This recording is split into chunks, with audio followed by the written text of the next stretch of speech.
First, stick the wear-resistant tapes at the four corners according to their positions. Use a crowbar to align the clip with the wear-resistant tape and embed it.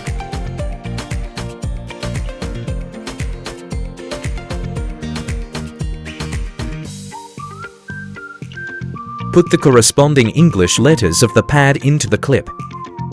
Pay attention to the position of the car tire on the pad, corresponding to the position of the 4 azimuth clamps. Put a short bar with 2 short letters corresponding to the letters on the pad. Then install the long crossbar in the same way.